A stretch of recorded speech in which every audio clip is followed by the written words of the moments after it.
आने जा रहे हैं। नॉर्मल फोर्स ऊपर लगेगा, mg कहाँ लगेगा, डाउनवर्ड, और ये m2g, ये n2 नॉर्मल। कहीं और सरफेस दिख रहा है आपको? बताइए कहाँ दिख रहा है? हाँ, दोनों ब्लॉक के बीच। बताइए यहाँ भी तो नॉर्मल लगेगा। F1 F2 लगेगा, केवल F लगेगा। F1 F2 लगेगा, केवल F लगेगा, केवल F लगेगा। तो एक ब्लॉक पर आप देख रहे हैं चारों तरफ से फोर्स लग रहे हैं। एक तो एक्सटर्नल फोर्स लग रहा है, दूसरा mg लग रहा है, इन दोनों के परपेंडिकुलर नॉर्मल लग रहा है, और दोनों के बीच में कांटेक्ट फोर्स लग रहा है, वो भी तो नॉर्मल है। चलिए, ऐसे नहीं समझ में आ रहा है, इसको खोल दीजिए, एफबीडी बना लीजिए इसको। इसका M1 का एफबीडी आप बनाएंगे। External force M1g normal N1,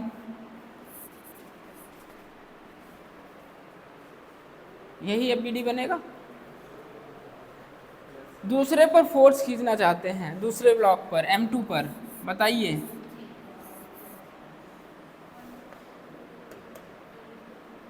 ये M2 जी, इस पे बताइए F N2, यही। जितना फोर्स पहला ब्लॉक दूसरे पर लगाएगा, उतना ही फोर्स दूसरा ब्लॉक पहले पर लगाएगा। एक्शन रिएक्शन हो रहा है यहाँ। यह बीडी बनाइए, हेडिंग है block in contact, blocks kept in contact. Heading है ब्लॉक्स केप्ट इन कांटेक्ट। यह बीडी मतलब फ्री बॉडी डायग्राम।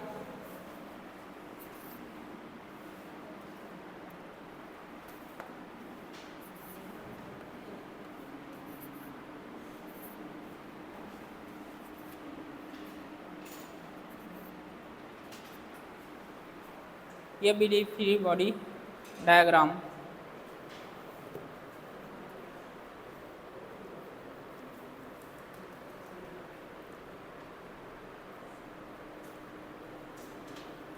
आपसे हॉरिजॉन्टल डायरेक्शन में फोर्स पूछा जाए तो निकाल लेंगे।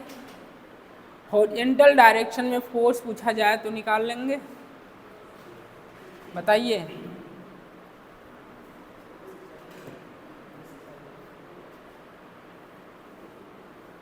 मेरे रैक पर होगा ऊपर।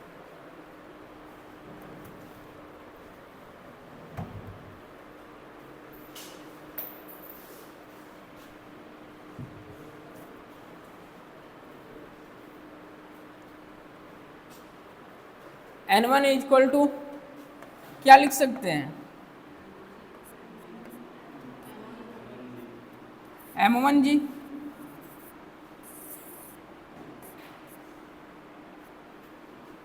N2 M2 g. In horizontal direction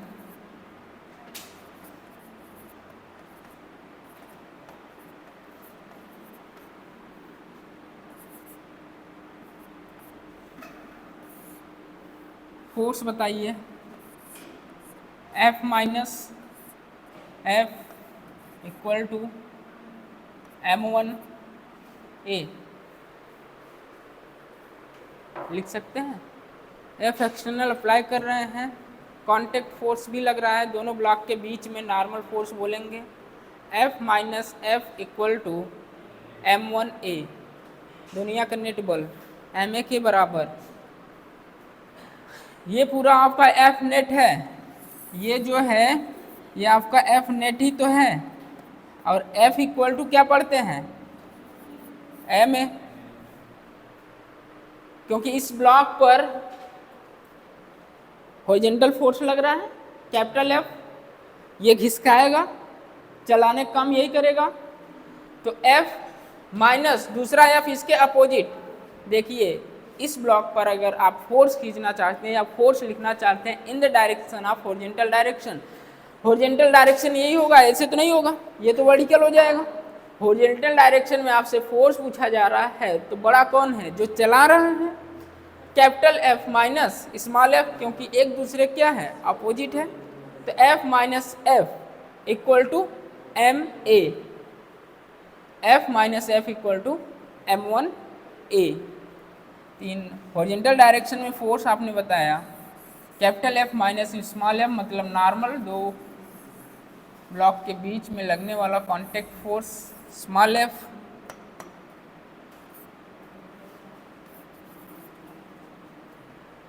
चलिए दूसरे पर खींचना चाहते हैं फोर्स, दूसरे ब्लॉक पर। ये आपने ब्लॉक पहले का FBD बनाया है, अब दूसरे का FBD बनाइए। दूसरा बताइए,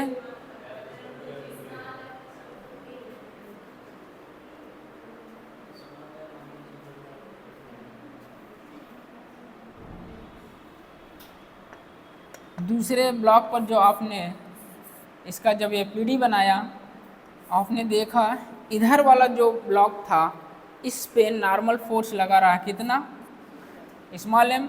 इस ब्लॉक का मास कितना है और इस पे नॉर्मल कितना लगा, N2, और ये M2G। इधर से ना तो कोई फोर्स लग रहा है ना तो कोई ब्लॉक है। जब ब्लॉक नहीं है तो फोर्स नहीं लगेगा, ना तो एक्सटर्नल फोर्स अप्लाई किया गया है। इधर ना तो एक्सटर्नल फोर्स है ना तो कोई ब्लॉक है, इसलिए ना तो यहाँ नॉर्मल सोचेंगे ना तो F सोचेंगे, कैपिटल F। तो यहाँ सीधा सीधा बोलेंगे F, इधर तो कोई फोर्स नहीं है, इक्वल टू M2A। तो ये F इक्वल टू M2A। चलिए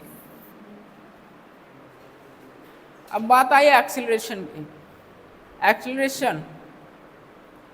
एक्सीलरेशन निकालने का सबसे आसान तरीका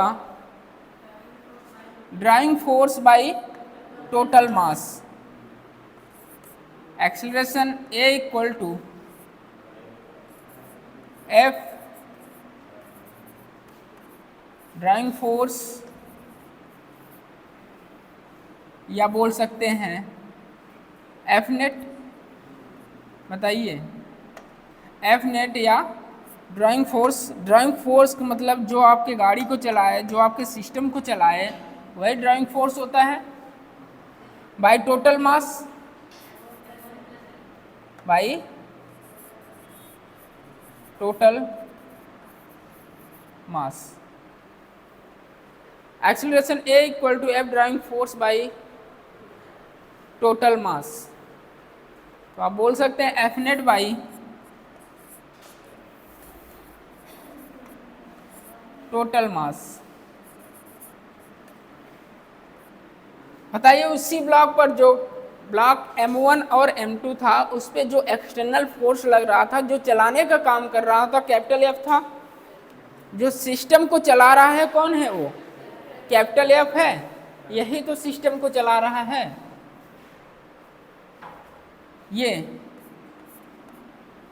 यही तो सिस्टम को चला रहा है। तो ड्राइविंग फोर्स कौन बनेगा यहाँ, बताइए, कैपिटल F। तो एक्सीलरेशन आपको फाइंड करना है तो capital F by total mass M1 plus M2, M1 plus M2, ये आपका एक्सीलरेशन आया। अब इसी को उठा के यहाँ पुट करिए, A equal to M2, acceleration कितना, जो ड्राइविंग फोर्स है वो बटे total mass, driving force F bye total mass M1 plus M2। M2 cancel कर दें, नोट करिए,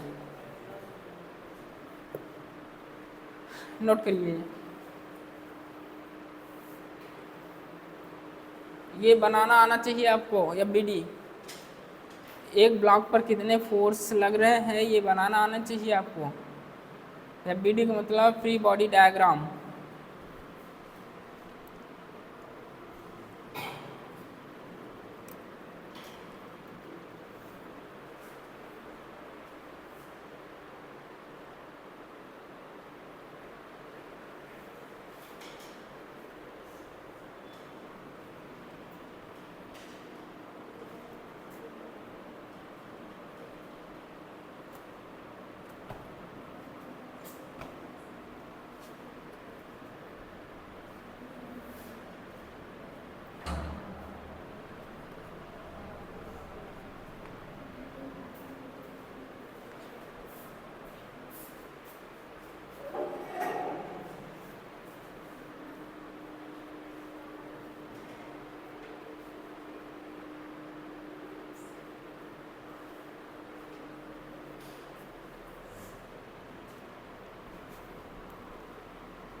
इसमें ये बीडी बनाने में कोई प्रॉब्लम पूछना है?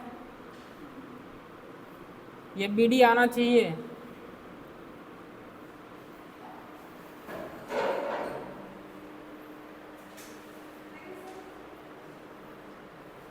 ये बीडी आना चाहिए आपको।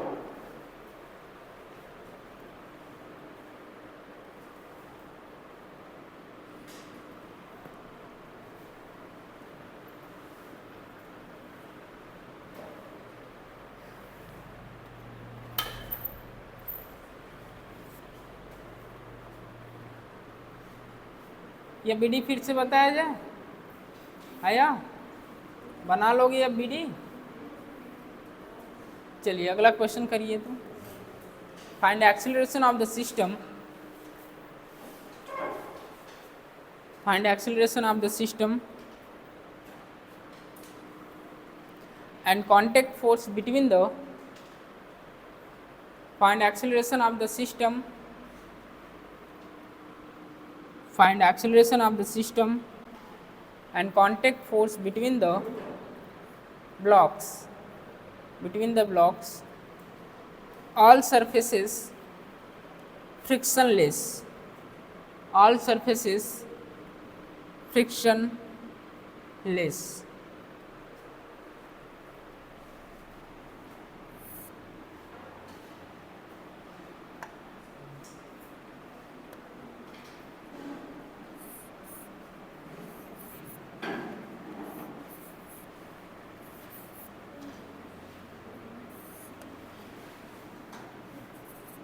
M1, M2, M3, external force F,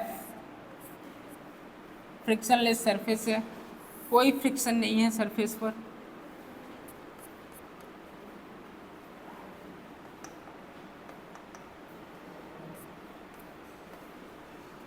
frictionless surface है, मास M1, M2, M3 है। आपको फाइंड करना है नेट एक्सीलरेशन,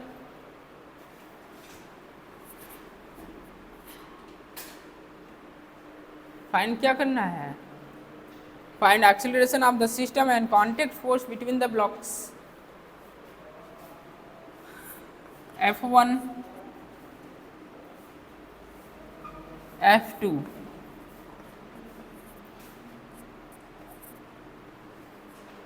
कहाँ थे अभी तक? हाँ, बैठिए।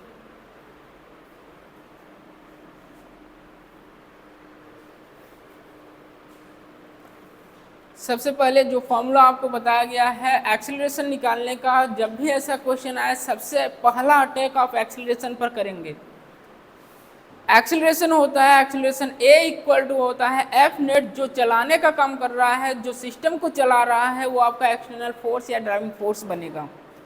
सिस्टम को कौन चला रहा है? कैपिटल F पुशअप कर रहा है, और ये ब्लॉक सिस्टम क्या चलेगा? आगे की तरफ चलेगा, तो ड्राइविंग फोर्स आपका F बन रहा है। तो acceleration A equal to F net मतलब F driving force by total mass. तो यहाँ से आपका एक्सीलरेशन आ चुका है A इक्वल टू, क्योंकि आपका जो फॉर्मूला अभी जस्ट पढ़े हैं वो F नेट या F driving force by MT total mass. F कितना फोर्स अप्लाई हो रहा है? Capital F by M1 plus M2 plus M3, ये आपका एक्सीलरेशन आया। इसी एक्सीलरेशन से ये पूरा सिस्टम आगे की तरफ बढ़ रहा है। अब आगे ये BD बनाना आना चाहिए आपको। अभी जस्ट ये BD बनाना सिखा के आए हैं।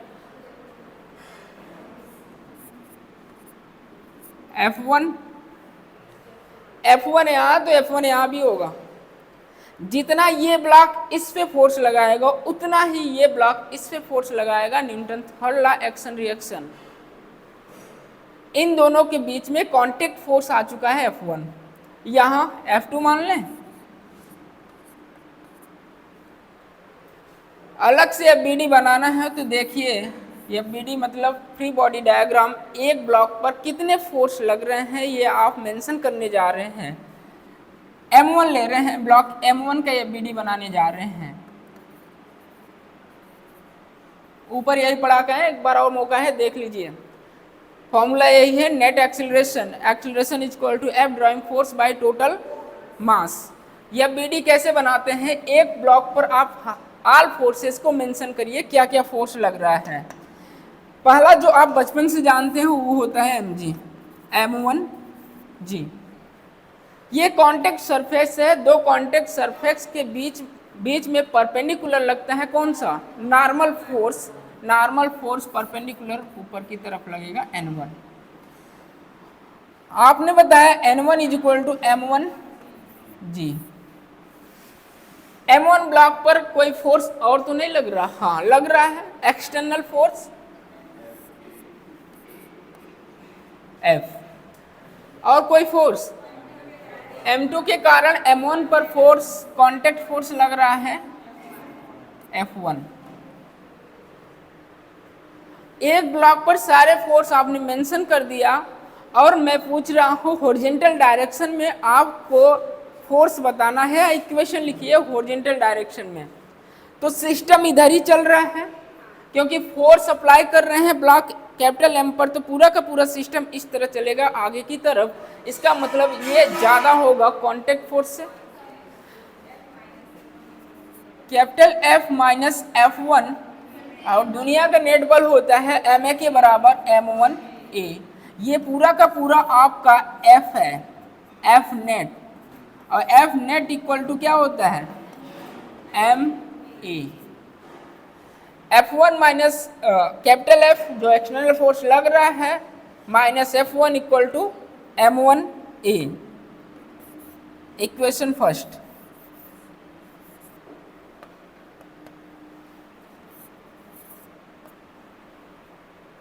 इसी तरह आप FBD बना सकते हैं ब्लॉक M2 का, इसी तरह FBD बना सकते हैं M3 का। आप डायरेक्ट भी कर सकते हैं या FBD बना के करिए, किताबी भाषा है, FBD बना के करिए, और कुछ टाइम बाद आप देखेंगे ये सारे क्वेश्चन डायरेक्ट भी हो रहे होंगे। नोट करते चलिए।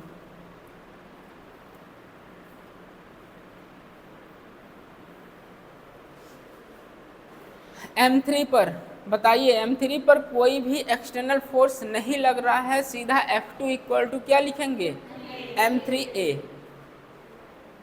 यहां पर इसका बनाने जा रहे हैं FBD, बताइएगा। M3 normal, gravity M3G normal, N3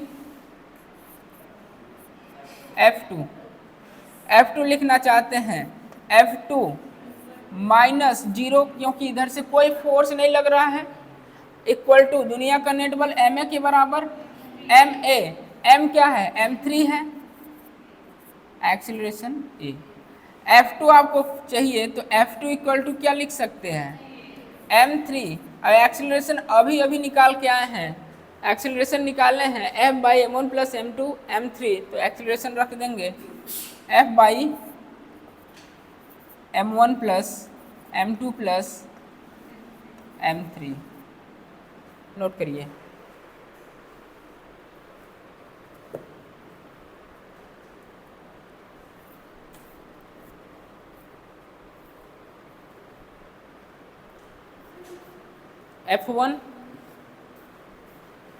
F1 क्या आएगा,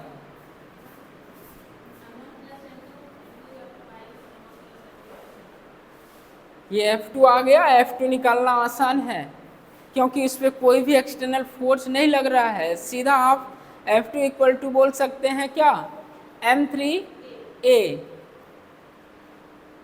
आइए FBD बना सकते हैं, डायरेक्ट लिखिए इसको, F1 इक्वल टू जितना मास हो उधर जोड़ दीजिए, कितना मास है यहाँ पर चाहिए हमें, इसको ढक लीजिए और जितना मास हो उसे ऐड कर दीजिए, क्या आ जाएगा, M2 plus M3 into A कितना आया है, F by M1 plus M2 plus m3। ये आपके पास सारे फोर्स F1 F2 आ गए जो आपसे सिस्टम के कांटेक्ट के बीच पूछा गया था, कांटेक्ट फोर्स और एक्सेलरेशन पूछा गया था, सारी चीज़ें आपने फाइंड किया। अब यहाँ जिसको ना समझ में आया पूछ ले भैया, या BD बनाना आना चाहिए।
हो गया, बताइए, क्वेश्चन लिखिए तो।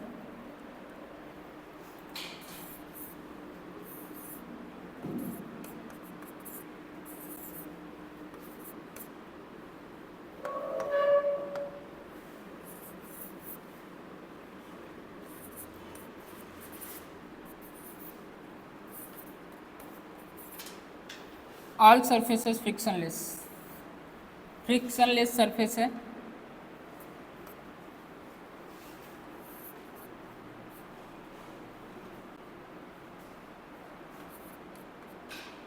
दस न्यूटन फोर्स अप्लाई कर रहे हैं, external force. Find acceleration, find acceleration, language वही ऊपर वाला रहेगा F1 and F2। Find acceleration, contact force, system के कांटेक्ट फोर्स F1 और F2। Find acceleration of the system and contact force between the blocks, all surfaces frictionless. बताइए।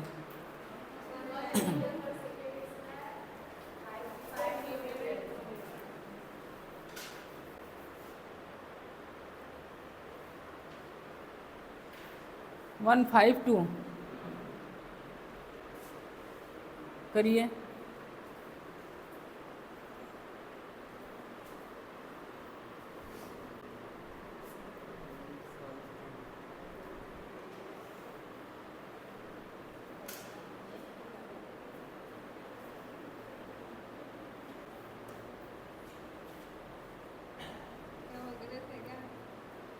नहीं, answer तो दिख रहा है। 10-10 कैंसिल हो जाएगी, बचेगा लास्ट फोर्स 2 MA 2 न्यूटन, और इधर 2 जोड़ देंगे 5 न्यूटन।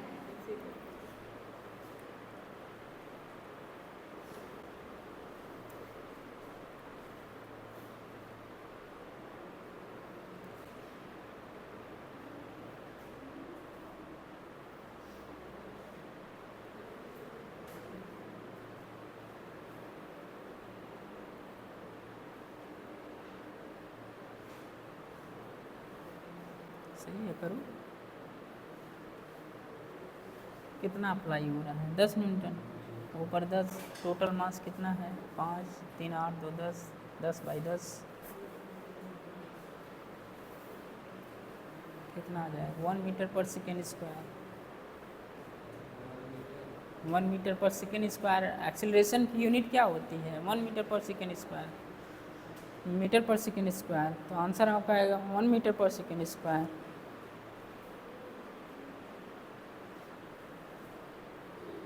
करिए।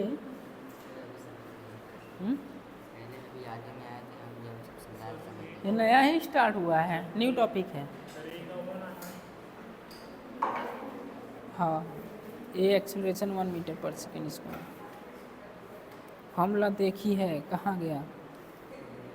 Acceleration is equal to F net by mass, F by total mass. F कितना लग रहा है? 10 न्यूटन। टोटल मास जोड़ दीजिए, 5 3 8 2 10, 10 10 कैंसिल हो जाएगा। Acceleration 1 metre per second square. ये बीडी बनाना सिखाए हैं। लास्ट पर एक्सटर्नल फोर्स कोई नहीं लग रहा है तो लास्ट पर कांटेक्ट फोर्स कितना आ जाएगा? F is equal to 2a।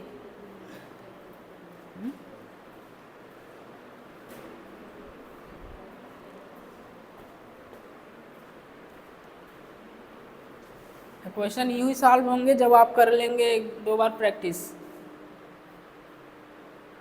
देखते हैं आपका आंसर आएगा। एक्सेलरेशन ये कितना है? 10 न्यूटन का एक्सटर्नल फोर्स लग रहा है, चलाने का काम यही कर रहा है, ड्राइंग फोर्स यही बनेगा, एफ नेट यही है।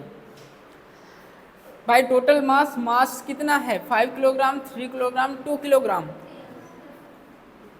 तो ये acceleration A equal to F driving force या F net by M T. M T का मतलब होता है टोटल मास। एफ कितना लग रहा है? 10 बाई टोटल मास 5 3 8 2 10 कैंसिल हुआ। 1 मीटर पर सेकेंड स्क्वायर, क्योंकि एक्सेलरेशन की यूनिट होती है मीटर पर सेकेंड स्क्वायर।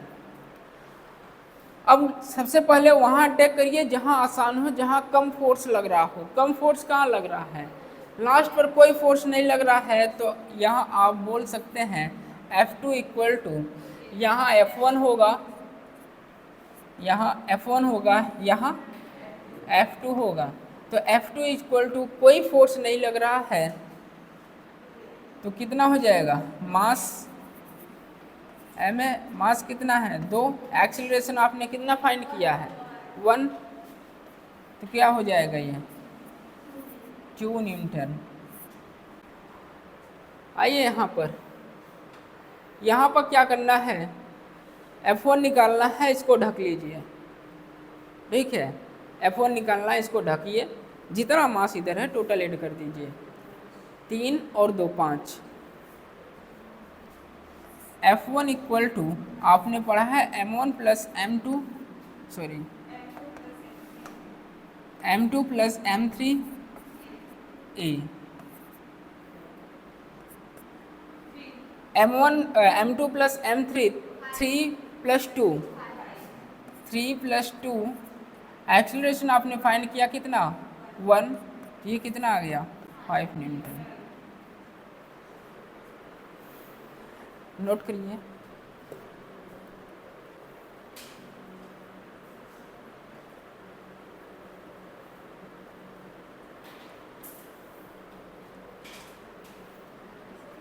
ये बीडी एक बार और देख लीजिए आप लोग।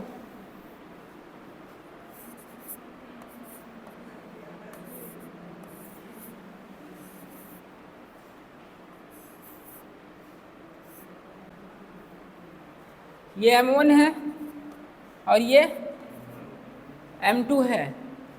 ऊपर आइए, इसके बाद नोट करिएगा, समय मिलेगा नोट करने के लिए। जो बचपन से पढ़ते हैं वो क्या होती है? ग्रेविटी होती है। और ग्रेविटी ऑलवेज कहाँ लगता है? नीचे की तरफ लगता है, डाउनवर्ड लगता है। तो ये M1 G और ये नॉर्मल। दो कॉन्टेक्ट सरफेस के परपेंडिकुलर लगता है नॉर्मल। नॉर्मल ये इसको बैलेंस कर लेगा, बताइए। तो N1 इज इक्वल टू हो जाएगा M1 G। यहाँ M2G नॉर्मल ऊपर लगेगा N2, तो N2 इज इक्वल टू हो जाएगा M2G। आपने फोर्स अप्लाई किया है कितना? Capital F।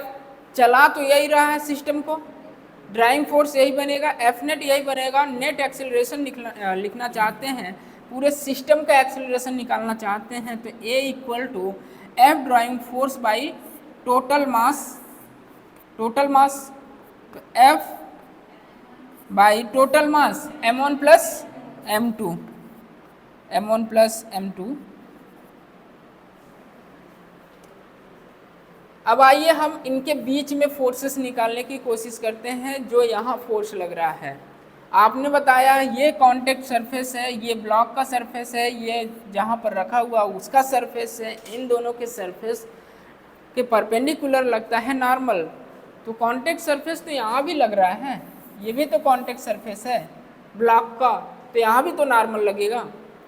जितना ये ब्लॉक इस पे फोर्स लगाएगा उतना ही ये ब्लॉक इस पे फोर्स लगाएगा। Action reaction Newton third law. या बीडी बनाते हैं, ये आपका एक्सटर्नल फोर्स जो आपने अप्लाई किया इस सिस्टम को चलाने के लिए। ये ग्रेविटी के कारण ऑलवेज m1g नीचे की तरफ लगेगा, नॉर्मल n1। बताइए ये ब्लॉक इस पे फोर्स लगाएगा F, ये भी ब्लॉक इस पे क्या लगाएगा, कांटेक्ट फोर्स लगाएगा। इक्वल एंड अपोजिट लगता है एक्शन रिएक्शन, जो फोर्सेस होते हैं इक्वल एंड अपोजिट होता है। तो ये ब्लॉक इस पे लग रहा है, ये ब्लॉक इस पे लगा रहा है, ये ब्लॉक इस पे लगा रहा है, तो मैग्नीट्यूड देख तो रहे हैं इक्वल है, बट साइन क्या है, अपोजिट है। इधर से कोई फोर्स अप्लाई नहीं हो रहा है, ये m2g, ये नॉर्मल n2। अभी जस्ट यही पढ़ा क्या है, इसी पर एक एप्लीकेशन लिए हैं। आप इस तरह करिए, या तो डायरेक्ट करिए, जो दिया है फोर्स लिखिए, टोटल मास लिखिए, आपको जिसके बीच में पूछा रहा है इधर कितना भी ब्लॉक लगा दिया जाए, यहाँ पर पूछ रहा है तो इसको ढक लीजिए, इधर का जितना मास हो टोटल जोड़ दीजिए, इनटू एक्सेलरेशन कर दीजिए, आपका आंसर आ जाएगा। चलिए नोट करिए, ऊपर वाला जो क्वेश्चन एक एग्जाम्पल लिए थे ये।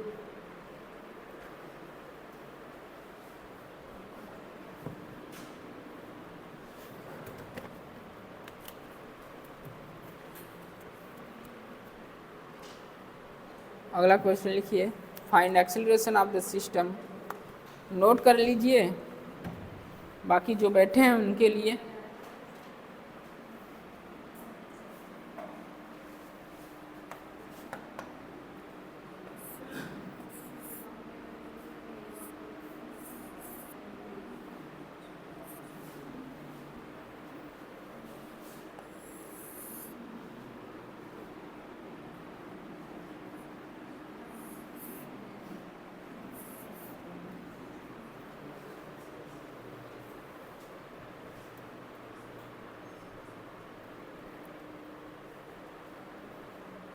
To kilogram, 4 kilogram, 1 kilogram.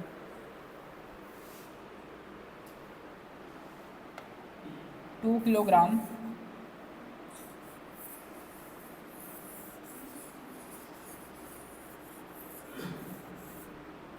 ये हो गया।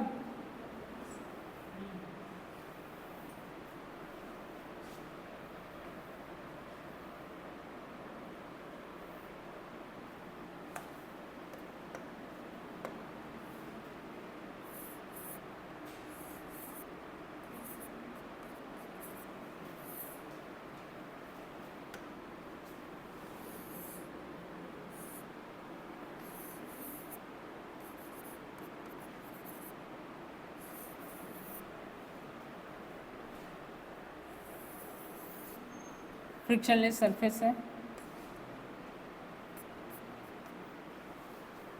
2 kilogram, 4 kilogram and 3 kilogram, 1 kilogram, 1 kilogram.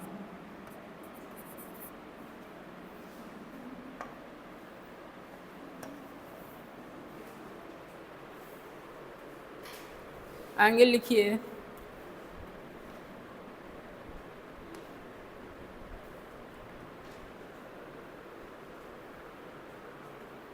$37। Resultant force 50, 37 degree. दूसरा है रिजल्टेंट 20 न्यूटन का, उस तरफ से लग रहा है 53 degree. Resultant 20 Newton, 53 degree.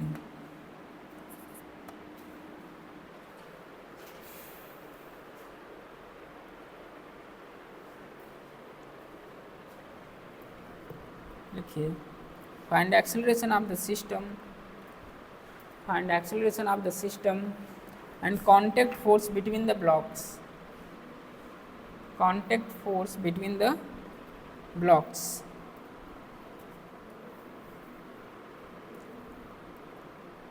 Find acceleration of the system and contact force between the blocks.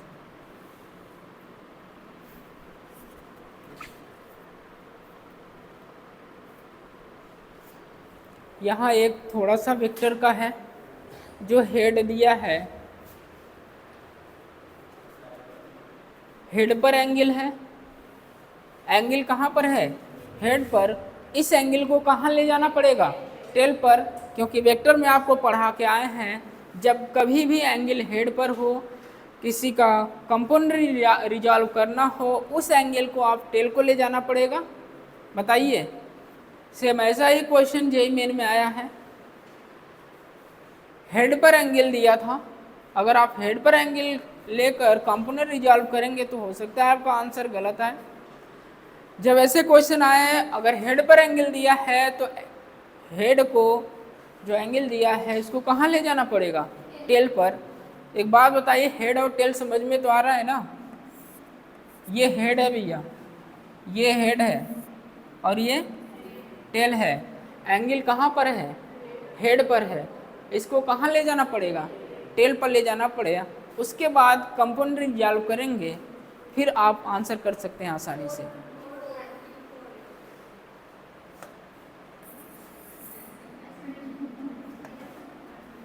Formula तो एक ही है, छोटा सा। सबसे पहले ऐसे क्वेश्चन में आपको अटैक कहाँ करना है? एक्सीलरेशन पर। A equal to F net by mt। mt का मतलब होता है टोटल मास। अब आइए खेलते हैं, जो 53 और 37 डिग्री दिया है।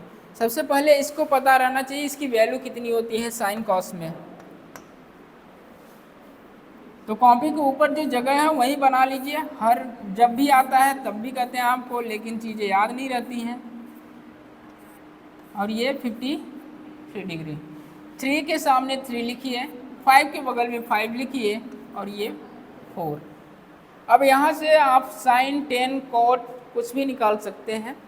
साइन थीटा 37, साइन क्या होता है? लंबटे आधार होता है। Sine perpendicular by hypotenuse, perpendicular by hypotenuse. ये कॉस 37, ये बेस ये है, हाइपोटेनियस ये है, तो 4/5।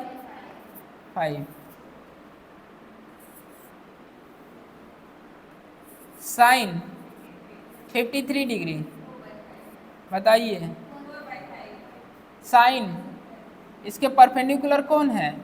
4 है, 4/5। कॉस 53 डिग्री, बताइए 3/5। तो यहाँ से आप साइन कॉस से कुछ भी पूछे तो आप निकाल सकते हैं। ये अपने कॉपी के ऊपर लिख लीजिए जो जगह रहता है।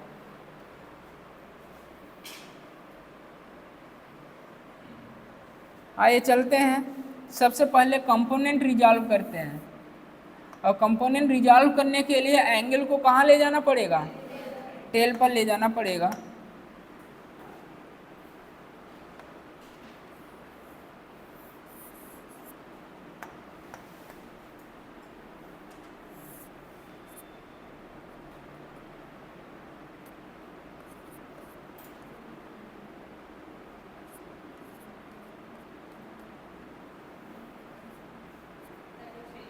थर्टी 37 हॉरिजॉन्टल से लगा हुआ कॉस होता है। ये क्या हो जाएगा? किसका कंपोनेंट कर रहे हैं?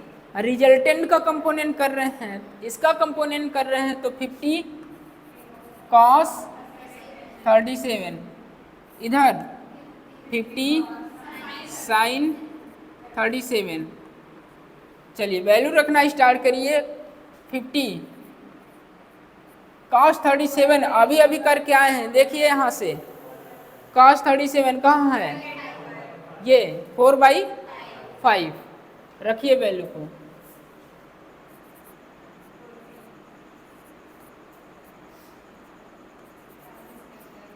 N। यहाँ पर बताइए, आप इसको नहीं निकालेंगे तो भी आपका आंसर आ जाएगा, क्योंकि इस सिस्टम को चलाने के लिए ये ऐसे ऐसे थोड़ा नहीं चलेगा। ये ब्लॉक ये तो यहाँ फिक्स ऐसे रखा गया है, ये ऐसे ऐसे चलेगा क्या, नहीं चलाएगा कौन, या तो इधर वाला चलाएगा या इधर वाला चलाएगा। अभी देखते हैं जिसका रिजल्टेंट ज़्यादा हो वो चलाने का काम करेगा। बताइए साइन 37 3/5 30 न्यूटन। ये इन्वॉल्व होता, आपसे नॉर्मल पूछा जाता, यहाँ पर बताइए नॉर्मल कितना होगा सिस्टम पर, तो आप बता सकते थे नॉर्मल में यूज होगा इसका।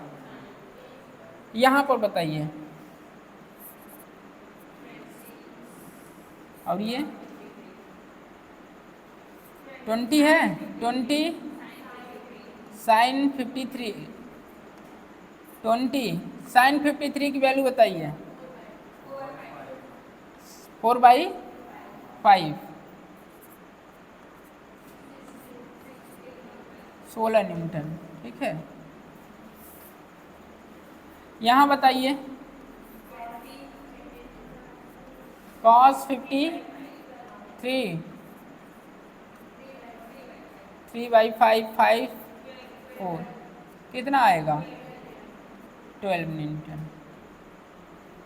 तो ज़्यादा कौन है भैया, 40 न्यूटन इस पे इधर से फोर्स लग रहा है इस सिस्टम पर, 12 न्यूटन फोर्स इधर से लग रहा है। कौन चलाएगा, ये ज़्यादा है कि ये ज़्यादा है, ये नहीं देखेंगे, क्योंकि इस तरह आपका सिस्टम वर्टिकल में नहीं चल रहा है, इस फोर्स को नहीं देखेंगे आप। कौन देखेंगे, जो हॉरिजॉन्टल फोर्स लग रहा है ब्लॉक पर, तो ये चला रहा है कौन, जो फोर्स बड़ा हो, जो बड़ा होगा वही चलाएगा। बताइए, तो एक्सीलरेशन क्या होता है, एफ नेट 40 माइनस अपोजिट लग रहा है 12 by total mass 412 28/7।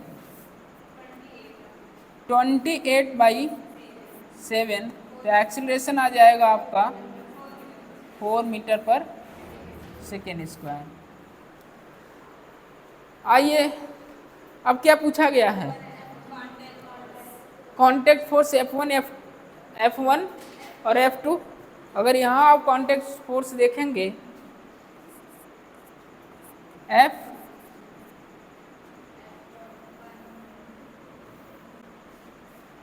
F1 F2, यहाँ पर चाहिए इसको ढक लीजिए, यहाँ पर चाहिए इसको ढक लीजिए। क्या क्या हुआ, 4 + 1, और ये कहाँ जाएगा,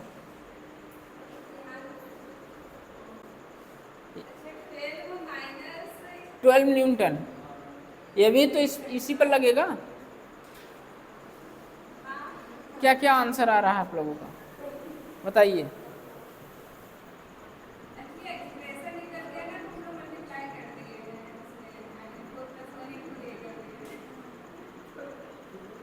क्या आंसर है, 32 न्यूटन। F1 कितना है, 20 है, सबका अलग अलग है। F1 आएगा 32 न्यूटन, F2 आएगा 16 न्यूटन। That's all. क्या आप 12 न्यूटन का भूल गए, 12 को भूल गए आप, भाई मास को ऐड कर दिया, उसके बाद एक्सीलरेशन मल्टीप्लाई करा दिया। तो तब करा रहे थे जब इधर से फोर्स नहीं लग रहा था, अब यहाँ तो फोर्स लग रहा है ना यार।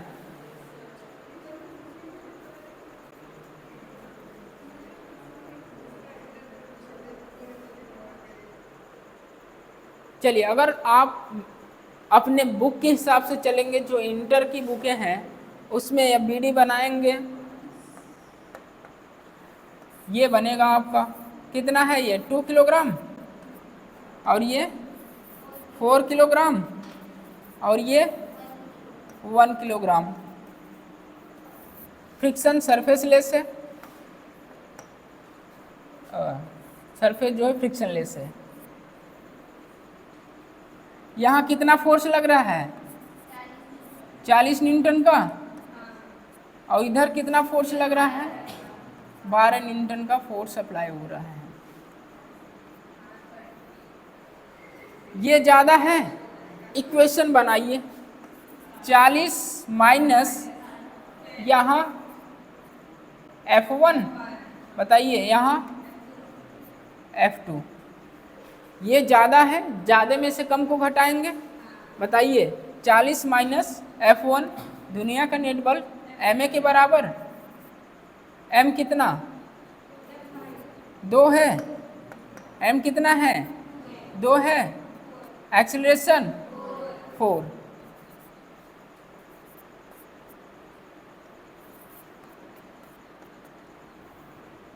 F1 कितना आया, अब वैसे किए हैं तो करिए, देखते हैं क्यों नहीं है। आप यहाँ चाहिए, ऐड कर लीजिए मास, मास कितना 4 + 1 इंटू एक्सीलरेशन कितना, बताइए 4 प्लस ये 12 न्यूटन, ये हो जाएगा 20 + 12। किताबी भाषा ये है जो मैं बताया, डायरेक्ट ये है। आप इक्वेशन बना के करेंगे तो भी आपका आंसर आएगा, आप सीधा ऐड करेंगे तो भी आपका आंसर यही आएगा।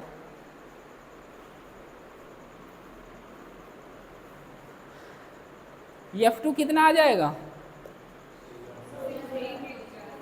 16 न्यूटन।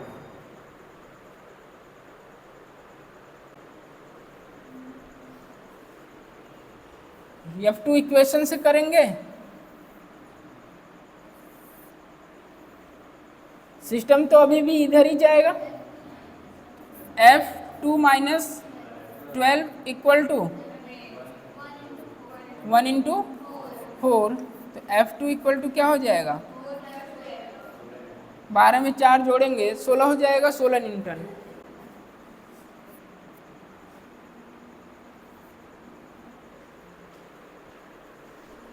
जिसको पूछना हो भैया खड़े होके पूछ ले, कहीं प्रॉब्लम हो तो।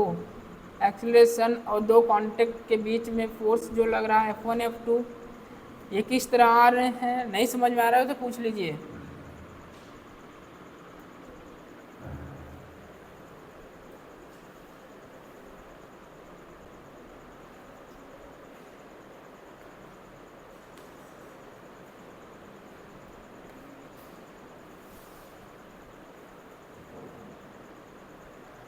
डेली प्रैक्टिस करिए, काफ़ी आपके पास इलेक्ट्रो आ चुका है, वर्क एनर्जी पावर आ चुका है, एनएलएम भी आपके आने वाला है, कुछ दिन में एनएलएम भी ख़त्म हो जाएगा।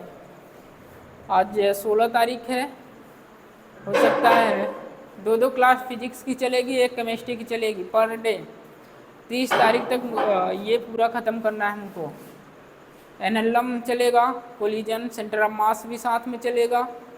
वर्कलोड आपको ज़्यादा आने वाला है, डेली हो सकता है 50 क्वेश्चन फिजिक्स में मिले करने के लिए पर डे, 50 या 30 से कम नहीं हो सकते हैं, क्योंकि 2 चैप्टर पढ़ाएंगे तो नंबर ऑफ क्वेश्चंस भी आपके पास ज़्यादा आएंगे। साथ में फिजिकल चल रहा है, फिजिकल के भी क्वेश्चन आएंगे क्योंकि वहाँ भी न्यूमेरिकल्स ही हैं। तो ये सोचिए आपके पास 60-70 इस तरह 50 क्वेश्चन तीनों मिला के आएंगे पर डे। और ये अभी वर्क करना है, दिसंबर तक लग के करिए, इसके बाद तो कापियाँ बस पेज पलटना रहता है। मेजर के लिए पेज पलटा जाता है, पढ़ने का मौका नहीं रहता है मेजर के लिए। कहीं बच्चों को 2 महीने मिलता है, कहीं 3 महीने मिलता है, कहीं 4 महीने मिलता है। और मैक्सिमम देखा जाए तो एग्ज़ाम के लिए 2 महीने ही मिलते हैं। कहीं भी सिलेबस जो होता है वो मार्च में ही ख़त्म होता है, मिड मार्च, 15 मार्च को ख़त्म होता है, चाहे कितनी बड़ी कोचिंग क्यों ना हो। कोई कह रहा है नहीं मेरा जनवरी में ख़त्म हो गया है तो झूठ बोल रहा है, लिखित देने कभी नहीं ख़त्म हो पाता है, चाहे जो कोचिंग हो। हाँ, उसी का ख़त्म होता है जो प्री फाउंडेशन वाले रहते हैं, ख़त्म उसी का होता है जो प्री फाउंडेशन वाले रहते हैं, जो नर्चर और एंथ्यूज बैच लेते हैं, सॉरी जो 11th और 12th बैच लेते हैं। 11th 12th ख़त्म इसलिए होता है क्योंकि उन लोग को बोर्ड भी देना रहता है फरवरी में, इसलिए 15 जनवरी तक उन लोगों का सिलेबस ख़त्म हो जाता है, तो उनको बोला जाता है उनका सिलेबस ख़त्म हो गया। ड्रॉपर का कभी भी सिलेबस जो होता है वो आपका दिसंबर और जनवरी में नहीं ख़त्म होता है, उनको घिस के लेके जाया जाता है जब होली तक, होली रहता है मार्च में, वही 1.5 महीने 2 महीने, मैक्सिमम 2 महीने मिलते हैं, मिनिमम 1.5 महीने मिलते हैं। तो अभी से पढ़ना स्टार्ट करिए, और वो 2 महीने में कोई पढ़ता नहीं है, हकीकत ये है, वहाँ कोई पढ़ता नहीं है, वहाँ केवल मेजर टेस्ट जो ज्वाइन किए रहते हैं, जो भी पेपर होता है बस उसे देखते हैं और अपना पेज पलटते हैं। और पेज आप तभी पलट पाएंगे जब अभी से आप लगे रहेंगे, जितने क्वेश्चंस दिए जा रहे हैं उसे 1-2 बार करिए, कम से कम 3 बार क्वेश्चन करना है अभी जो दिया जा रहा है, जो एक बार कर लिए हैं ऐसा नहीं कि एक बार करके छोड़ दिया जाए, इसको करना है। आइए अगला क्वेश्चन पर चलते हैं, ये आया किसी को बताना है? चलिए अगला लिखिए।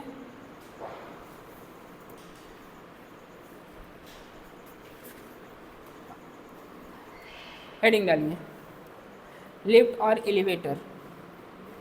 लिफ्ट आंसर मैच कर लीजिए, 32 Newton 16 Newton, acceleration 4 metre per second square. अगला लिफ्ट या एलिवेटर, लिफ्ट और एलिवेटर। केस फर्स्ट लिखिए, केस फर्स्ट लिखिए, lift at rest, left at rest on moving with constant velocity,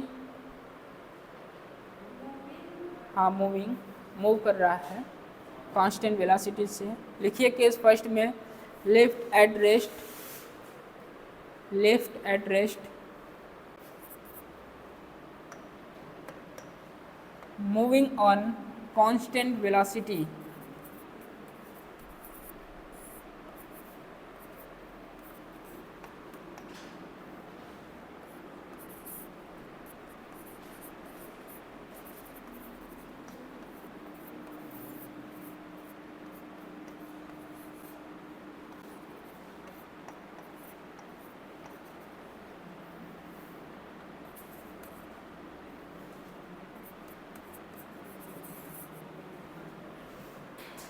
पहला केस है कांस्टेंट वेलोसिटी से लिफ्ट मूव कर रही है, कांस्टेंट वेलोसिटी से लिफ्ट मूव कर रही है, तो कांस्टेंट वेलोसिटी का मतलब क्या है? एक्सीलरेशन 0 होना।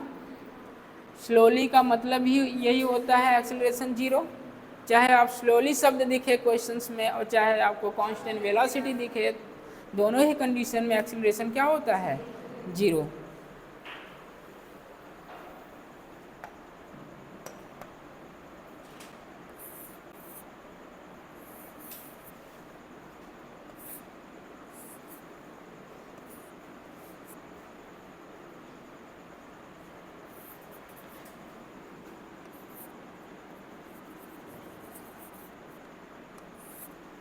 कांस्टेंट वेलोसिटी से लेफ्ट मूव कर रही है,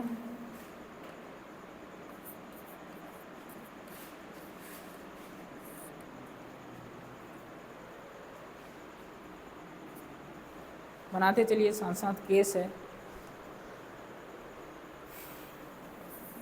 ये रीड करेगा मास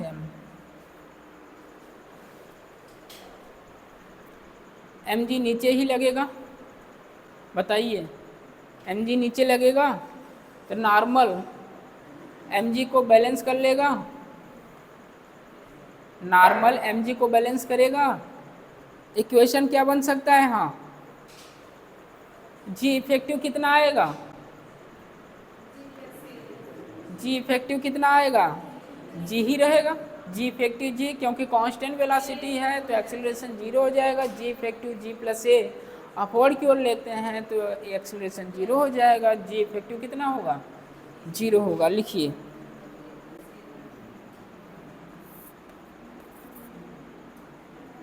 एम जी एन वन, तो N one is equal to आप बोल सकते हैं M G. G effective upward में चलते हैं तो जी इफेक्टिव आता है g plus A. Constant velocity है तो एक्सेलरेशन जीरो हो जाएगा, तो आपके पास जी इफेक्टिव जो आएगा जी आएगा।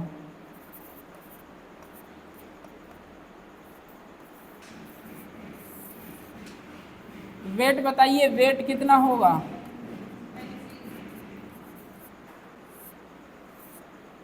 साथ साथ लिखते चलिए।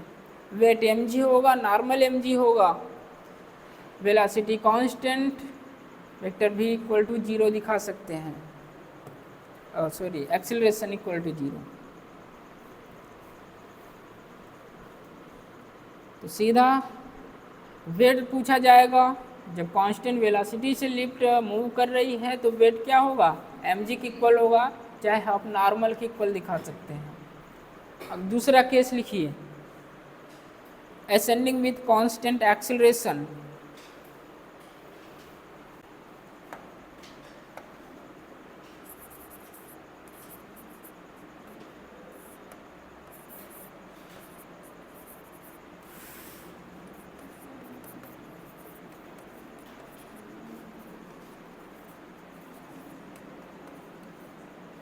कांस्टेंट एक्सेलरेशन,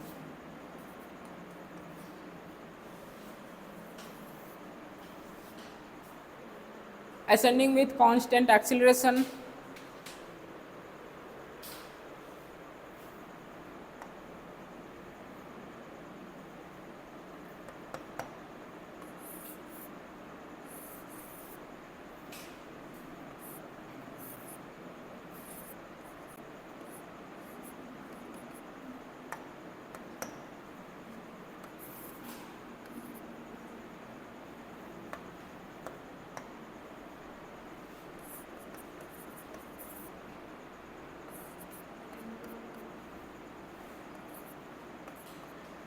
n2 कितना आएगा,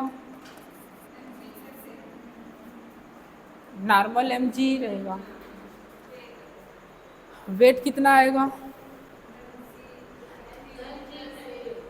लिफ्ट अपवर्ड जा रही है, लिफ्ट ऊपर की तरफ जा रही है तो n2 ज़्यादा होगा, n2 माइनस mg बोल सकते हैं, equal to M A. Equation बनाइए आप लोग। किसके रिस्पेक्ट में ये हो रहा है, क्या ऑब्जर्वर को अंदर रख दिया जाए तो क्या ऑब्जर्वर कहाँ होगा, ऑब्जर्वर बाहर देखेगा ये बैठकर।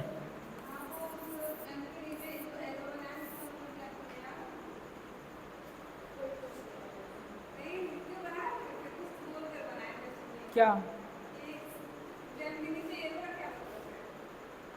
रीड कर रहा है, नॉर्मल को रीड कर रहा है।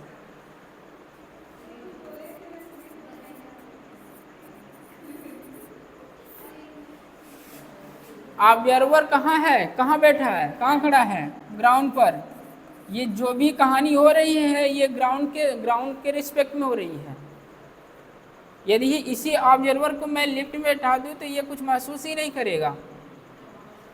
ये पूरा का पूरा कहानी ऑब्जर्वर बाहर है तब हो रहा है। लिखिए एक्सेलरेशन एस कांस्टेंट एक्सेलरेशन से अपवर्ड जा रहा है ऊपर की तरफ, तो जी इफेक्टिव यहाँ क्या हो जाएगा, जी इफेक्टिव कितना हो जाएगा, जी प्लस ए।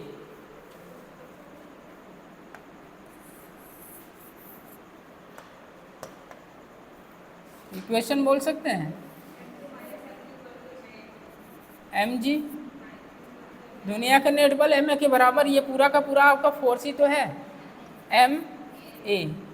तो N two equal to M G plus M A, ये इधर जाएगा प्लस हो जाएगा, तो N two is equal to M common G plus A. आप यहाँ से भी देख सकते हैं जी इफेक्टिव जो होता है अपवर्ड की ओर चल रहे हैं तो क्या हो जाएगा, जी प्लस ए। और वेट जो होता है, वेट इक्वल टू क्या होता है, एम जी जी इफेक्टिव, तो ये हो जाएगा एम जी प्लस ए। तो वेट आपका आया M G plus A, note करिए normal, N two is equal to आप बोल सकते हैं weight M G plus A. ये सारी कहानियाँ जो हो रही हैं ऑब्जर्वर ग्राउंड पर खड़ा होकर देख रहा है। यदि ऑब्जर्वर को अंदर रख दिया जाए तो ये कोई महसूस ही नहीं करेगा ये लिफ्ट कितने से जा रही है, एक्सेलरेट हो भी रही है कि नहीं हो रही है। यदि वही मेजर करेगा जो जिस स्पीड या जिस एक्सेलरेशन से लिफ्ट ऊपर जा रही है, वही एक्सेलरेशन उसका भी होगा जो अंदर बैठा ऑब्जर्वर होगा। अगला लिखिए case third.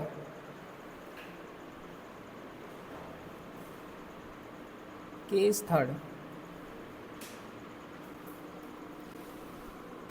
Case third ascending with constant retardation, ascending with constant retardation,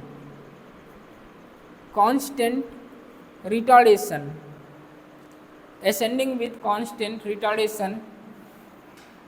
खेल इसी शब्द में होता है क्योंकि जी इफेक्टिव यहाँ जो आप लोग लेते हैं जी प्लस जी माइनस ए, जी माइनस ए होता है। एसेंडिंग देख कर आप देख रहे हैं, एसेंडिंग मतलब बढ़ना तो ऊपर की तरफ, लेकिन लास्ट शब्द पढ़िए रिटार्डेशन लिखा है, मतलब कि एक्सेलरेशन कम हो रहा है। ऊपर तो जा रही है लिफ्ट, एक्सेलरेशन घटता जा रहा है। थर्ड केस में आप देखेंगे ये नॉर्मल को रीड कर रहा है, M retardation negative acceleration, acceleration retard हो रहा है, ये बताइए एम जी, और ये normal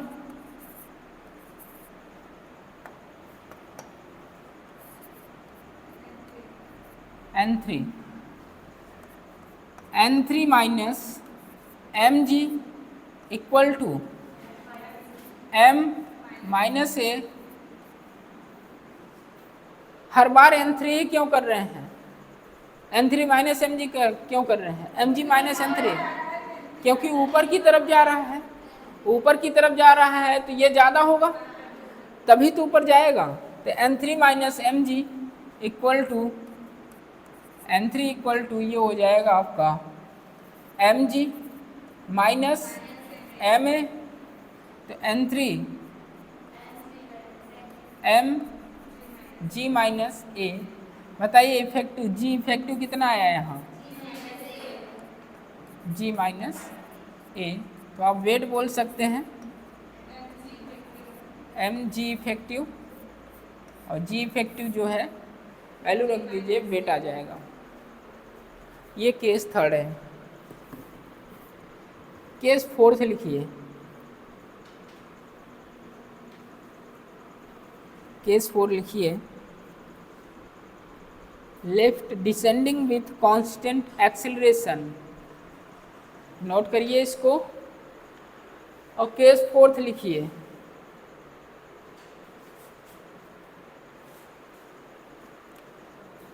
descending, lift descending with constant acceleration, lift descending with constant acceleration,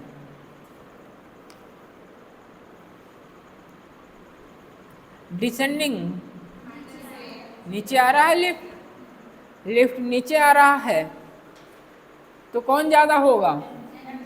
mg ज़्यादा होगा। कभी लिफ्ट में बैठे हैं?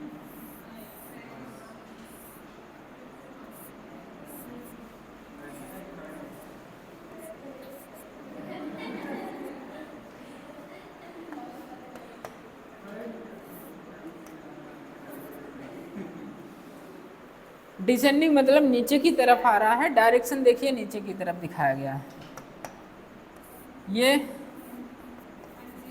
mg n4 डायरेक्शन नीचे की तरफ है, इसका मतलब नीचे आ रहा है। कौन ज़्यादा होगा? n4 ज़्यादा होगा, mg ज़्यादा होगा?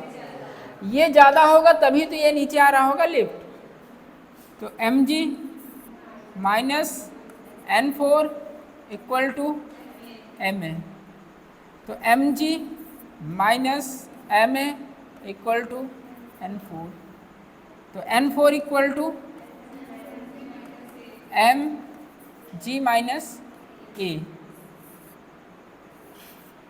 माइनस प्लस ध्यान से लगाइएगा, नहीं तो कुछ दिन बाद काफ़ी पढ़ेंगे, खुद गलत लिखे रहेंगे, बोलेंगे टीचर गलत पढ़ाया है। ठीक है, तो विशेष ध्यान रखिएगा। रिटार्डेशन, असेंडिंग, डिसेंडिंग, हाँ गलतियाँ खुद करेंगे, सारा का सारा ब्लेम टीचर पर डालेंगे। वेट जी इफेक्टिव, जी इफेक्टिव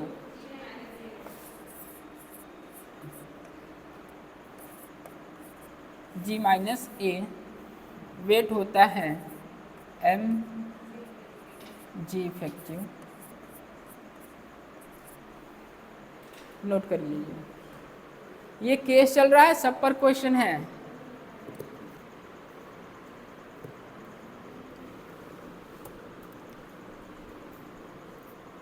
केस 4 में ही सब केस है, सब केस।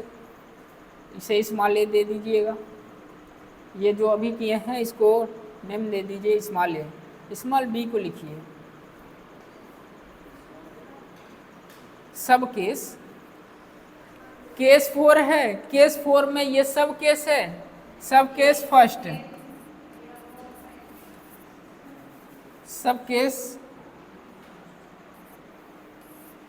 Small A. इसके बाद लिखिए small B, if acceleration a equal to G, if a equal to जी,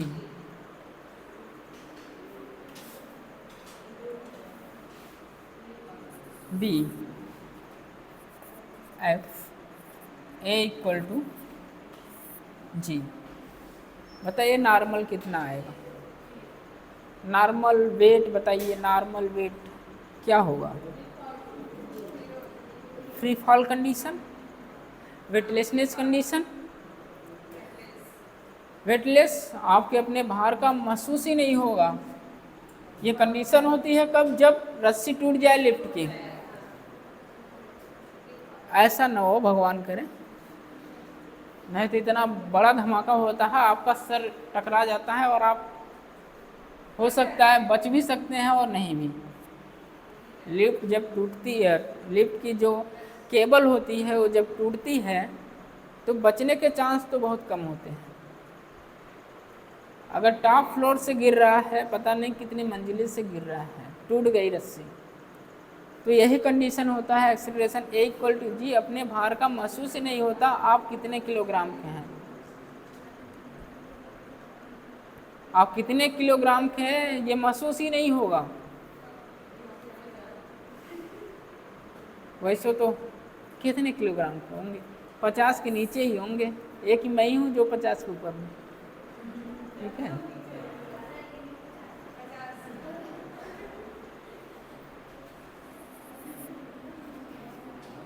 रखिए यहीं N4 2 किलोग्राम के।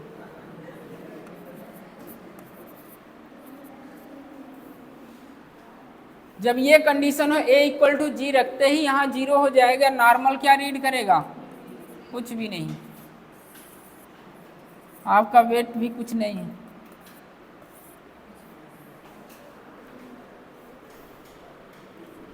जी इफेक्टिव 0 हो जाएगा। जी इफेक्टिव क्या होगा? 0।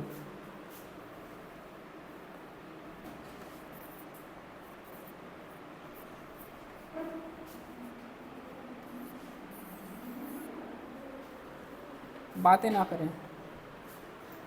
फॉर एग्जाम्पल लिख लीजिए फ्री फॉल या और करके लिखिए वेटलेसनेस कंडीशन। फ्री फॉल और करके लिखिए weightlessness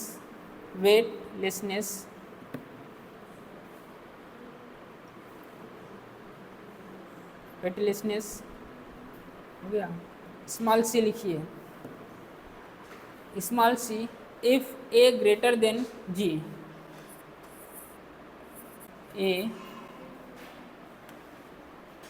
if A greater than G, A greater than G. दोनों कंडीशन में खतरा रहता है भैया, दोनों ही कंडीशन में खतरा। एक तो ये है, पहला जब लिफ्ट की रस्सी टूट जाए, केबल टूट जाए, तब क्या होता है, वो धड़ाक से नीचे टकराता है, आप उसमें बैठे रहते हैं और मजे लेते हैं, सटाक से आपका दीवार में लिफ्ट के टॉप फ्लोर से आपका सर टकराता है और धड़ाम से नीचे गिरते हैं आप। दूसरा केस ये है, इसमें एक्सीलरेशन जो है ज़्यादा हो जाए, तो इस कंडीशन में क्या होगा, आप लिफ्ट को ही फाड़ के निकल जाएंगे ऊपर। ठीक है, ये कंडीशन ये है, धड़ाक से इतना ज़्यादा एक्सीलरेशन हो जाए, लिफ्ट से भी ज़्यादा एक्सीलरेशन हो जाए, धड़ाक से जाएंगे ऊपर, पूरा जो छत होगा सब।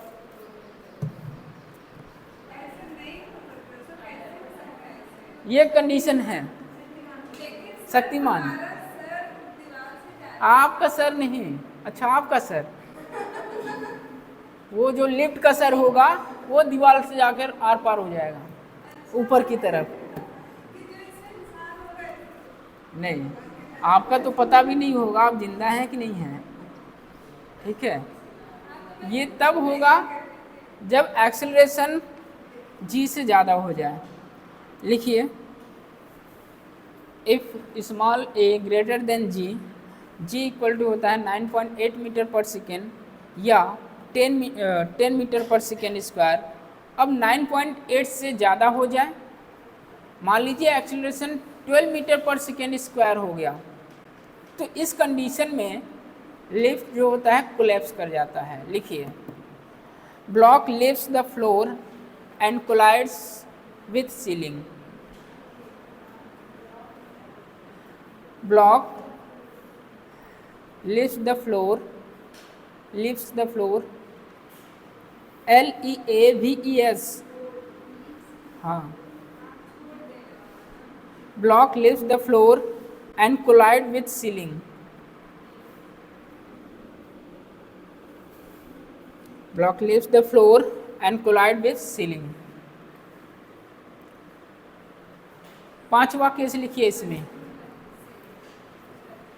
पांचवा केस लिखिए इसमें, ceiling, CEILLING, ceiling. Case fifth, descending with constant retardation. Descending with constant retardation, descending with constant retardation. बताइए यहाँ पर जी इफेक्टिव क्या होगा? जी प्लस ए होगा।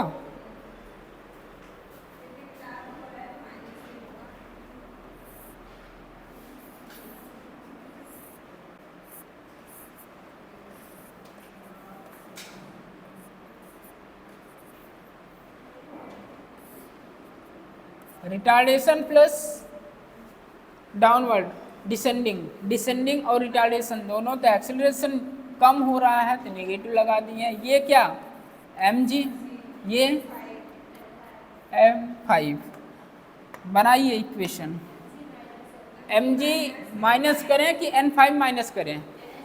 ये डायरेक्शन देखिए कहाँ आ रहा है, नीचे की तरफ, इसका मतलब mg ज़्यादा है। mg minus n5 equal to m minus e। आइए इधर mg माइनस माइनस प्लस हो जाएगा ma, और ये इस तरफ जाएगा n5, तो n5 आपके पास जो आया है ये आया है mg प्लस a। काफ़ी वर्क आ जाने वाले हैं एनएलएम के। हो गया, ये केस 5वां था। जी इफेक्टिव आप यहाँ बताएंगे g प्लस a। जब कभी भी ऐसा क्वेश्चन आए तो क्वेश्चन को पूरा पढ़िए। असेंडिंग विथ रिटार्डेशन लिखा है क्या, असेंडिंग विथ एक्सेलरेशन लिखा है, रिटार्डेशन डिसेंडिंग विथ रिटार्डेशन लिखा है, डिसेंडिंग विथ एक्सेलरेशन लिखा है, तो ये सारी चीज़ें ध्यान से पढ़ना है। नहीं तो आप वही जी इफेक्टिव जी प्लस ए लें कि जी माइनस ए लें, उतने में आप खेला हो जाएगा, या तो पॉजिटिव मिल जाएगा या नेगेटिव मिलेगा नंबर। अगला लिखिए,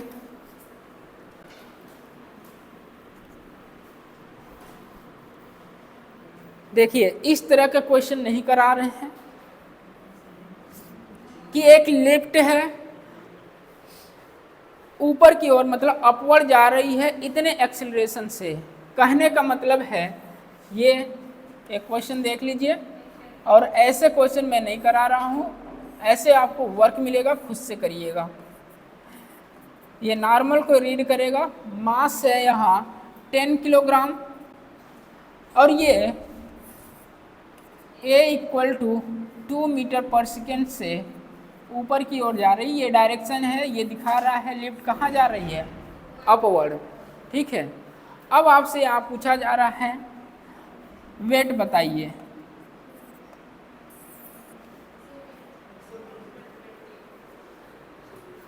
तो ये असेंडिंग है, एक्सेलरेशन इतने से ऊपर की ओर जा रहा है, कोई मेंशन नहीं है रिटार्डेशन का, तो आप बोल सकते हैं जो वेट होगा क्या होगा, एम जी प्लस ए। मास कितना है 10, एक्सेलरेशन आपको पता है जी होता है 10, जी equal to 9.8 metre per second square, इसे याद रखिएगा। या कैलकुलेशन को आसान करने के लिए 10 मीटर पर सेकेंड स्क्वायर मान लिया जाता है, प्लस एक्सेलरेशन कितने से जा रहा है 2, तो ये कितना हो गया 120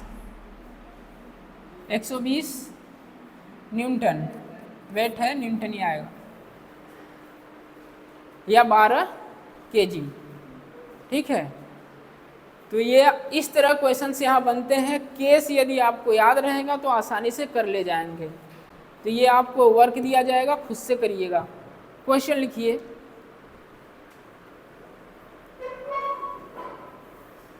a man of mass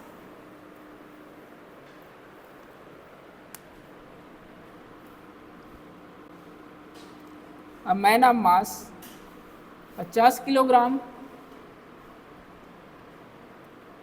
a man of mass 50 kilogram is standing in a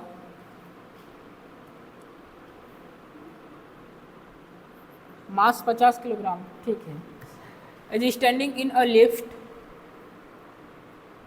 is standing in a lift. Now lift start, now lift starts ascending its velocity,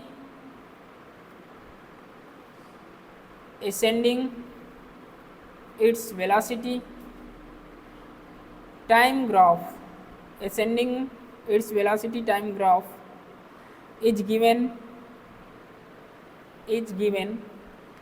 find weight of the man, find weight of the man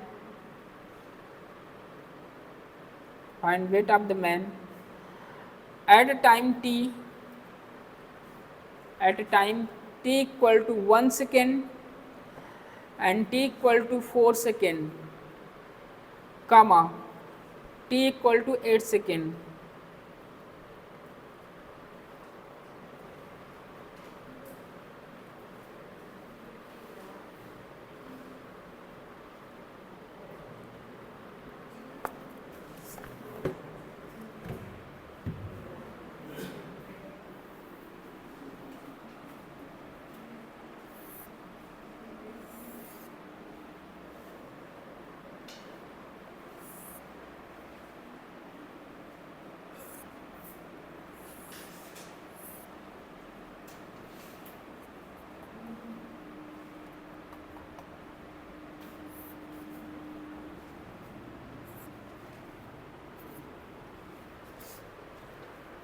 ये graph है आपका velocity और time में, velocity time.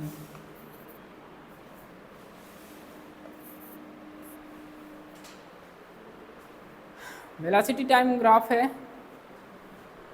Velocity 10 metre per second है। Velocity जो है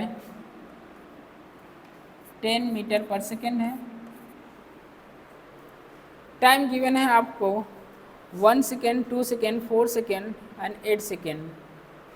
तो 2, 6, 10।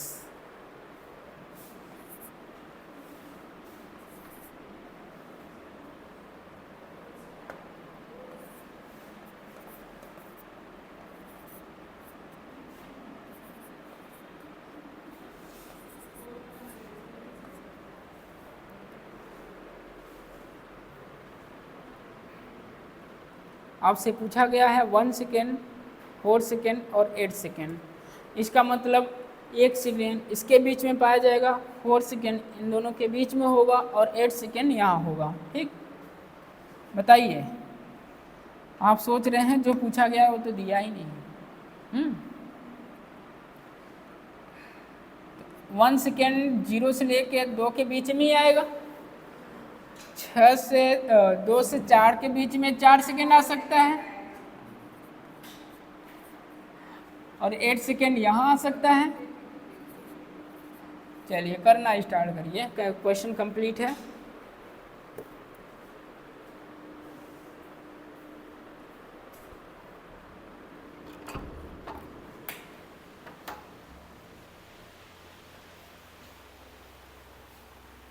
Surendra sir जी call करिए, कॉल करिए, कॉल सुरेंद्र सर जी।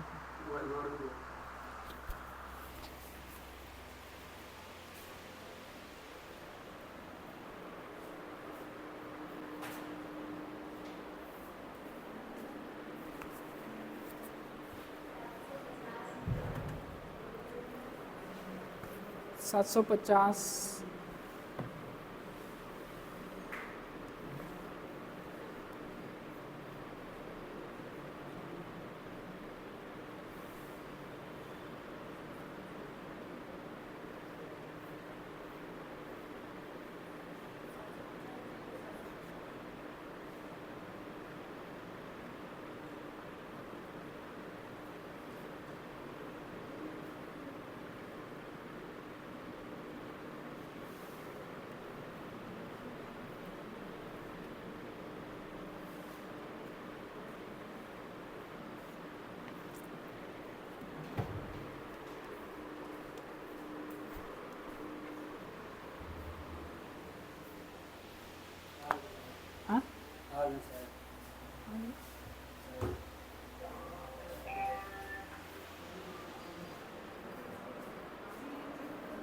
कितना आया?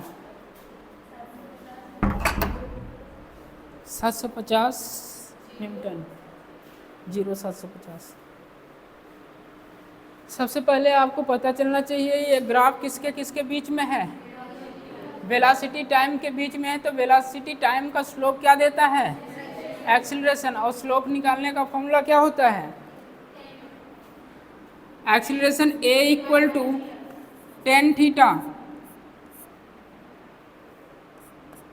क्योंकि वेलोसिटी टाइम ग्राफ का जो स्लोप होता है क्या देता है? एक्सेलरेशन देता है। बताइए, वीटी ग्राफ का स्लोप एक्सेलरेशन देगा तो acceleration equal to slope equal to क्या होता है? Tan theta. Slope equal to क्या होता है? Tan theta. Slope equal to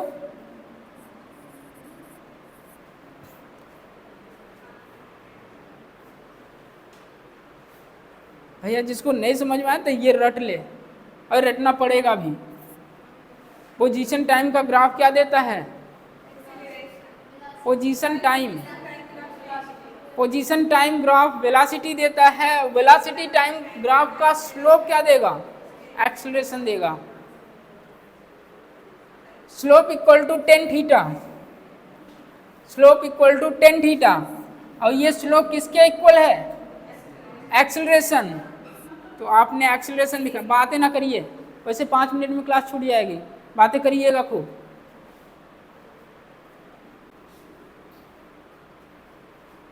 acceleration का जो स्लोप होता है, सॉरी, वीटी ग्राफ का जो स्लोप होता है एक्सेलरेशन देता है। स्लोप इक्वल टू होता है टेन थीटा। तो आप बोल सकते हैं acceleration equal to slope equal to tan theta. आइए यहां पर देखिए, स्ट्रेट लाइन का जो स्लोप होता है कांस्टेंट होता है क्या? आप चाहे यहां निकालिए, यहां निकालिए, हर जगह स्लोप क्या मिलेगा? कांस्टेंट ही मिलेगा। निकालिए, एक्सेलरेशन इक्वल टू होता है टेन थीटा, और टेन थीटा इक्वल टू होगा क्या? परपेंडिकुलर। ये थीटा ले लीजिए, परपेंडिकुलर क्या है? 10। बेस कितना है? 2। कितना आएगा? 5 मीटर पर सेकेंड स्क्वायर। यहां बताइए, यहां से लेकर यहां तक एक्सेलरेशन 0, क्योंकि स्लोप क्या है? कांस्टेंट। यहां बताइए, यहां acceleration equal to tan theta. Angle देख लीजिए, निगेटिव पॉजिटिव। पेन रखिए, इस तरफ जाए पॉजिटिव, इस तरफ निगेटिव, निगेटिव। बताइए, 10 बाई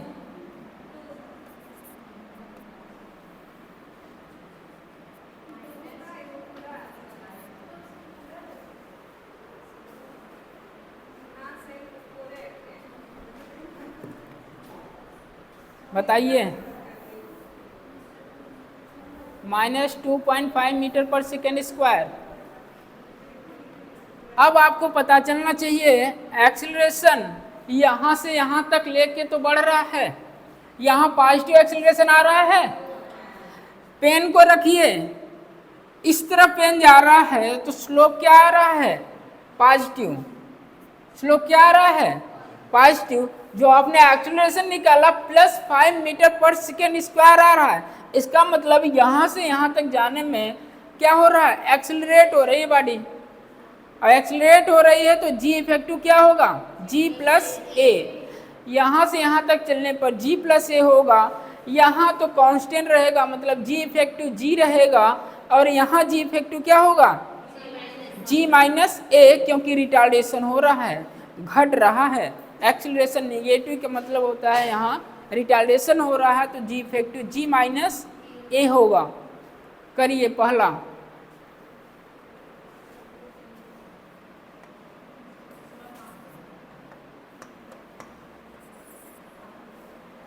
यहां से यहां तक वेट फाइंड कर लीजिए। वेट फाइंड कर लीजिए यहां से यहां तक। जी इफेक्टिव क्या होगा? यहां से यहां तक जी इफेक्टिव क्या होगा? mg+a, sorry, G+A। तो वेट क्या हो जाएगा? वेट बताइए, mg इफेक्टिव, तो g इफेक्टिव G+A, मास कितना? 50, एक्सेलरेशन, और ये 5, 15 75 750 न्यूटन आएगा। वेट है तो केजी में 75 केजी आ जाएगा।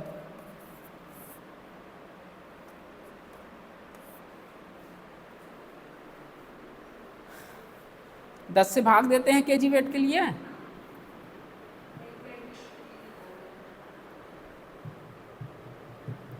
वेट इक्वल टू 750 न्यूटन, या वेट इक्वल टू 10 से डिवाइड कर दीजिए, वो किलोग्राम में चेंज हो जाएगा। दूसरा बताइए, ये कब आया है? t इक्वल टू 1 सेकेंड पर, t इक्वल टू 1 सेकेंड पर।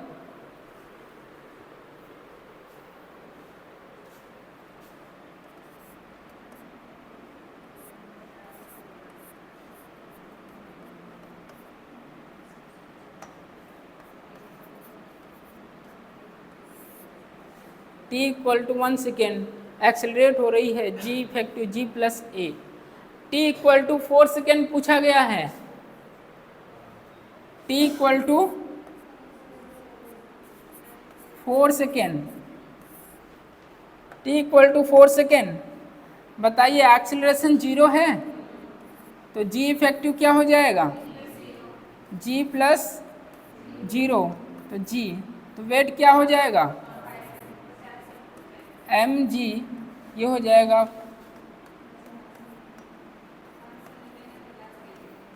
या वेट आप लिख सकते हैं 50 KG wait.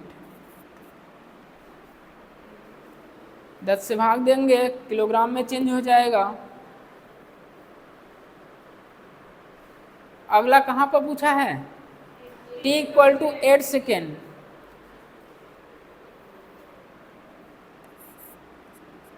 t equal to 8 second, t equal to 8 second.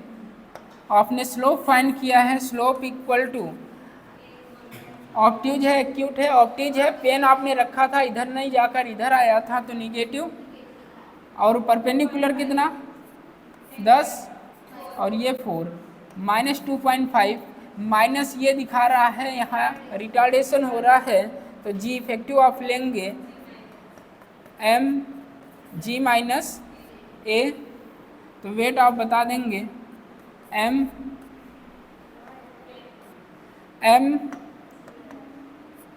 Ji minus ए, तो ये हो जाएगा आपका कितना 50 और ये 10 माइनस 2.5।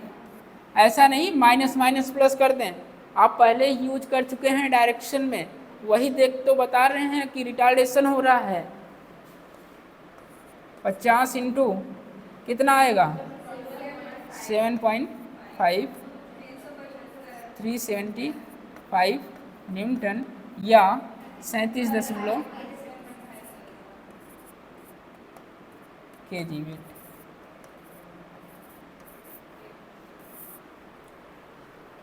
तो ये थोड़ा सा हटके है, और जो क्वेश्चंस आपको वर्क दिए जाएंगे डिडक्टिव फार्मूला, जो केस है केस याद रहे, वैल्यू रखिए, आंसर आ जाएगा। 5 केस जो पढ़ाया गया है उसी पर क्वेश्चन अभी दिया जाएगा। मास दिया रहेगा, एक्सीलरेशन कितने जा रहा है, जी इफेक्टिव आपको याद रखना है, ऊपर जा रहा है तो जोड़ दीजिए, नीचे आ रहा है तो घटा दीजिए कंडीशन देखते हुए। तो आज यहीं तक, कल मेरा क्लास रहेगा। टेस्ट आपका है 2 बजे से ना।